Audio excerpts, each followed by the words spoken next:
कांग्रेस के साथ ओवैसी के खिलाफ भी अखिलेश यादव ने ये प्लान बना लिया।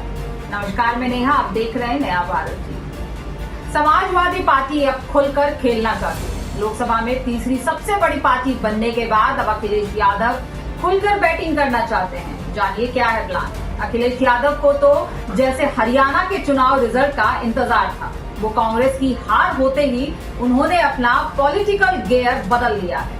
अब उन्होंने कांग्रेस की परवाह किए बिना ही एकला चलो के फॉर्मूले पर चलने का मूड बनाया। पहले उन्होंने यूपी के उपचुनाव के लिए 6 टिकट तय कर दिए। कांग्रेस इनमें से 2 सीटों पर चुनाव लड़ना चाहती थी। अब अखिलेश यादव की नजर महाराष्ट्र के विधानसभा चुनाव पर है। आज उन्होंने लखनऊ में अपने करीबी नेताओं संग मीटिंग की। समाजवादी पार्टी के अध्यक्ष अखिलेश यादव अगले हफ्ते महाराष्ट्र के दौरे पर रहे। 2 दिन तक अलग अलग इलाकों का दौरा कर चुनावी तैयारी का जायजा लेंगे। उन्होंने समाजवादी पार्टी के 4 वरिष्ठ नेताओं को पहले ही वहां का प्रभारी बनाया। इन सभी नेताओं को अलग अलग इलाकों में जिम्मेदारी दी गई। सूत्रों से मिली जानकारी के मुताबिक अखिलेश यादव पहले मालेगांव जाएंगे, फिर वो धुले का दौरा करेंगे और इन दोनों जगहों पर ओवैसी की पार्टी से विधायक हैं। असदुद्दीन ओवैसी की पार्टी AIMIM से पिछली बार धुले सिटी से मंगलवार सेंट्रल सीट से जीत गई। अखिलेश यादव इस बार महाराष्ट्र में चुनाव प्रचार की शुरुआत असदुद्दीन ओवैसी के गढ़ से कर रहे हैं। उन्होंने ये फैसला जानबूझकर लिया है। वैसे भी अखिलेश और ओवैसी का 36 का रिश्ता है।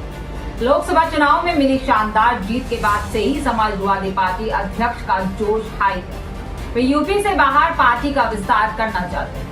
महाराष्ट्र का चुनाव एक बेहतर मौका हो सकता है। AIMIM के प्रभाव वाली सीटों पर प्रचार कर अखिलेश यादव एक बड़ा संदेश देने की तैयारी में है। ये मैसेज ओवैसी के लिए भी है और महाविकास अघाड़ी के लिए। अखिलेश इसी बहाने उत्तर भारतीय और मुस्लिम वोटरों को बताना चाहते हैं कि वही उनके नेचुरल लीडर है। अखिलेश यादव और असदुद्दीन ओवैसी का रिश्ता जग जारी है। ओवैसी को समाजवादी पार्टी के अध्यक्ष बीजेपी की बी टीम बताते रहे हैं। पिछले विधानसभा चुनाव के समय अखिलेश के पास AIMIM से गठबंधन का प्रस्ताव आया था।